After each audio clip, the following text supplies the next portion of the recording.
Americans are obsessed with immigration. The left wants straight-up open borders. We're a nation of immigrants! We always have been, ever since George Washington, a poor black immigrant, landed at Ellis Island and said, "God bless diversity." Meanwhile, the right is scrambling for their guns. The Mexicans are invading! The Lone Star State must take up arms. It's the United States of America, not the United Taco of Quesadilla. So who's right? Should we build the wall, or should we abolish ICE? Do we want a nation of pure Anglo-Saxon stock, or should we mix things up a little?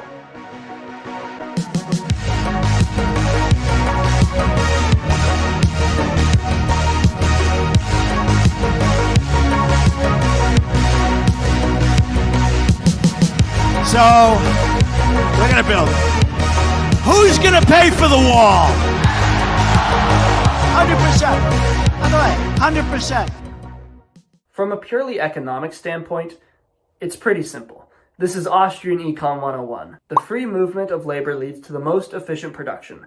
Mexicans hop the border because the invisible hand brought them there. Their labor is more productive in America, and therefore more rewarded. But efficiency isn't everything. Austrian economics doesn't account for preserving our culture and our heritage and our identity. There's no denying that mass immigration will change our culture. But maybe that's a good thing.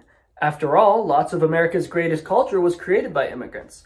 Jewish immigrants created Hollywood, African Americans created rock and roll, Italians and Mexicans and Chinese created our food. But it's not like America just wouldn't have movies and music without immigrants. In this timeline, we listen to Kanye and eat tacos.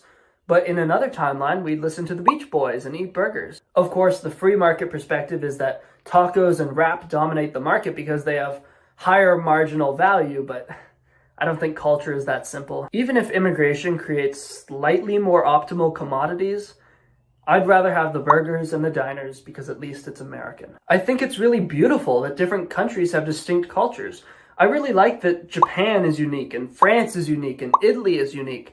I think we should preserve these distinct cultures. Because of mass immigration, all of these beautiful cultures are starting to look the same. And that's a tragedy. When you bring in people from another culture, they might bring some cool food, but they just don't understand our traditions. Joseph Campbell said that every culture has an unspoken mythology. This is the way we use the fork and knife. This is the way we deal with people.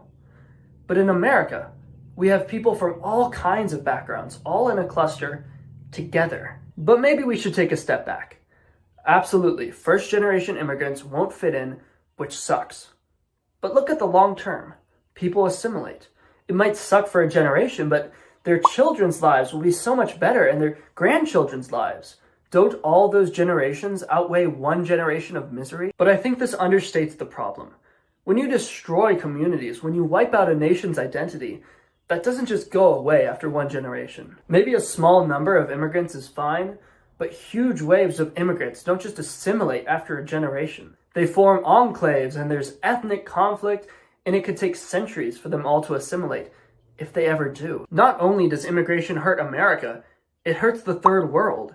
These nations are desperately poor, and when their population emigrates in droves, they get even poorer. Their supply chains break down, their cities become ghost towns. Immigration drains the third world of anyone successful.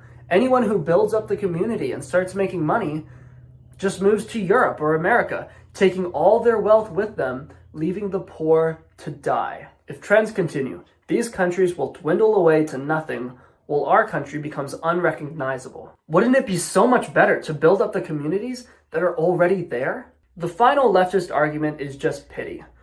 Those poor immigrants, look how sad they are. They just want to be Americans. First off, they don't want to be Americans. They want to make money. And I get that. I would probably do the same thing. But the Pakistani guy who moves to London doesn't want to leave his homeland. He doesn't want to leave his roots and move to a strange new land with a totally new culture. He does it for the money. And maybe that's a mistake. Sure, he can buy a bigger house and better food, but maybe that's not worth the discrimination and feeling like an outsider and leaving behind everything he knew. Wouldn't it be so much better to build up Pakistan so he can live a wealthy life back home in his own fatherland? Yes, that would be better. Like and subscribe, close the borders, build the wall. See you next time. God bless America.